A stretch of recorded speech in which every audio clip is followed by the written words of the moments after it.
প্রথম ওই দিন তো নাই, পরের দিনও আমাদের ওই ভবনটাতে 738 জন ছাত্র আসা যাওয়া করে।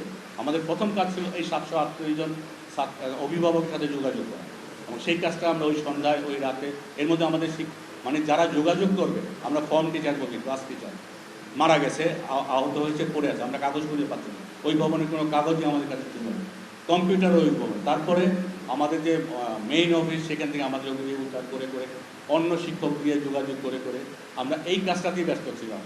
আর হাসপাতালে আনা নেওয়ার কাজটা আমরা আসলে শিক্ষকরা দেখছিলাম, এটা দেখার জন্য আমাদের তখন প্রচুর এজেন্সি আমাদের ছিল।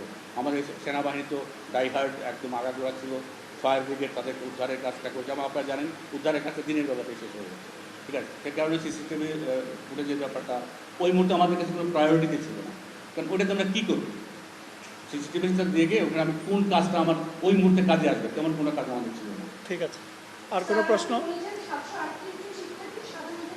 সাধারণত না, ওই ভবনে আমাদের টোটাল ছাত্র আছে 738 জন। ওই দিন ছিল 80%-এর মতো, ধরেন 590 জনের মতো। মাইলস্টোন ছাড়া কমপক্ষে 20টা শিক্ষা প্রতিষ্ঠান, বড় বড় শিক্ষা প্রতিষ্ঠান ইংলিশ মিডিয়াম সহ এখানে আছে, এই একটুখানি জায়গার মধ্যে। কাজেই ওখানে মাইলস্টোন স্কুলটা আলাদা বিবেচনায় কোনোভাবে প্রতিষ্ঠিত হয় না। রাজক যদি প্রশ্ন করেন বা আপনাকে কোন ইঞ্জিনিয়ার কী করেছে আমি জানি না।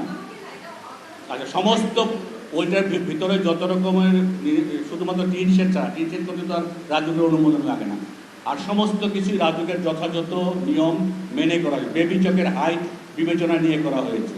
যদি আপনি আমার বেশি দূরে যাওয়া দরকার, মেট্রো রেলের যে দুটো ভবন আছে আমাদের দ্বিগুণ, কাজে হাইট যদি সমস্যা হয় তাহলে প্রথম হাইটের সমস্যাটা ওইখানে হওয়ার কথা। এবং আমাদের পূর্ব পাশে যদি দেখেন, পশ্চিম পাশে উঁচু বিল্ডিং নাই, ঠিক আছে, উত্তর পাশেও তেমন নাই, একটু দূরে আছে।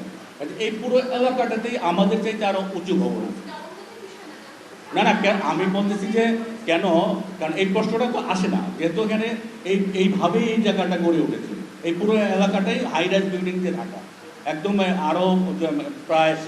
আর প্যাসেজের কথা বলতে এরিয়া, ফ্লাইং জোনের কথা বলেছেন, এটা আমার যে স্যাররা এক্সপার্ট আছেন বলবেন। আমাদের নো ফ্লাইং জোন বলে কিছু নাই।